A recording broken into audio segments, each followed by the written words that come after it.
Deanna Cochran, and I am a second year resident.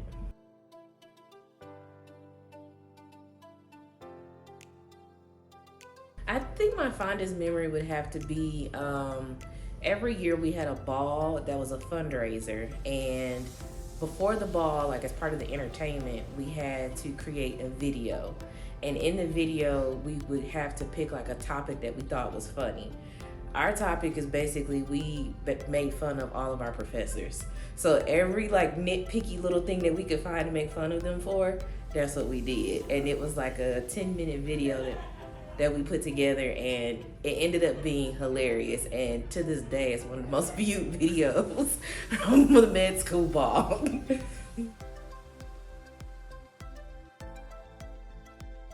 So most people, when they get to know me, they think I became a physician because my mom is a nurse, and it's actually quite the opposite. My mom did not want me to go into healthcare at all. She wanted me to be an engineer, and to this day, I'm very apologetic for not going with her choice. But when it comes to like why I wanted to do it, initially, when you're younger, you think, oh, I want to help people. But then as you learn more about the profession, you realize there's not a lot of necessarily just helping people in medicine anymore, because the industry has changed. So you really have to hone in on, okay, well, why do I want to do this? Well, at the essence, what do? We diagnose and treat. And the reason why I want to do that is because I find the human body interesting. I think there's so many aspects to medicine in terms of healthcare, business of healthcare, and really just education that encompasses all of what medicine is, and you just kind of find that thing in it that you like. And for me, I like the education part of it because I get to really stick with my love of learning about the human body and what it does, and then teaching that to others. My first official job probably was working at, because I'm originally from the Midwest, it's from a grocery store called Meijer. I think they still are in business, but I worked as a cashier for a summer, and it helped me learn that I did not want to do that for very long.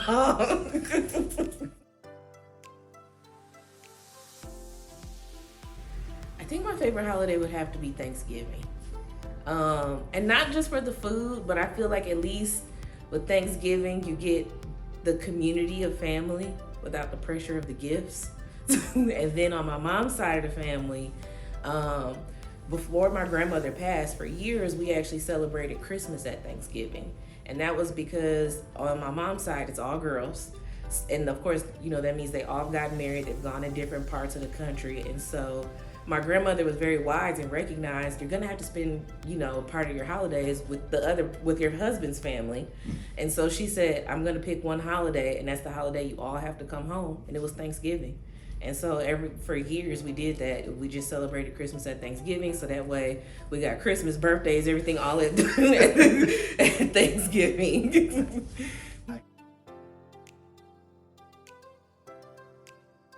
I need a break.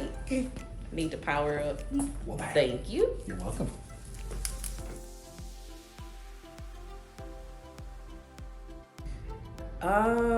It'd probably be this grande caramel frap, extra caramel drizzle on the side and on top.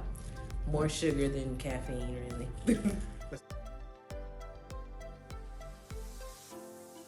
Over the years, it's changed, but I would say recently it's been, my mom has kind of been putting this in my head and just saying this to me is, don't let someone get inside your head, meaning people will always have something negative to say. People will make up their minds about you prematurely.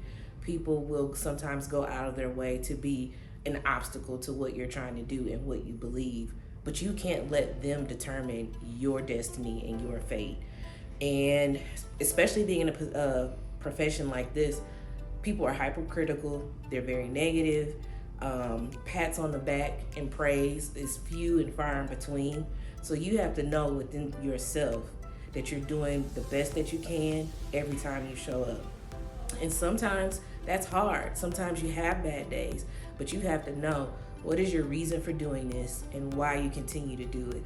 And even when people, you're feeling like you're doing the best job you can and they will go out their way to criticize you, you still have to be able to take it and let it roll off your back, because it doesn't matter what those people have to say. It's how do you believe, and do you believe in yourself to continue and wake up every day and show up.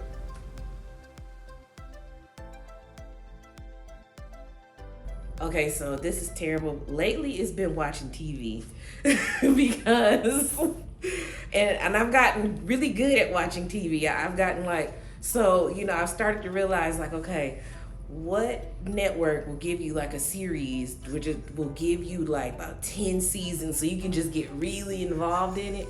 CBS is good for a show that'll last 12, 15 seasons, so you can just watch the same show for hours on end, for days at a time.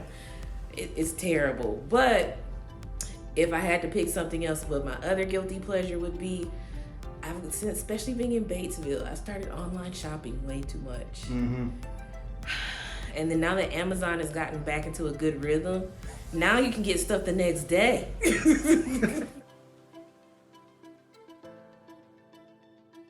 The patient that I'm thinking of, it was one of my first rotations here at the hospital, because normally we go to clinic, we do all these other places, but this was my first hospital-based rotation, and essentially this was a patient we didn't think was going to make it. And I think this is one of those times where the former president of my medical school, he used to say that medicine is one of the things that's a calling and just not a job. It's not a profession, it's a calling. And this patient encounter kind of solidified that for me. So everyone was saying this woman was brain dead, we need to call it.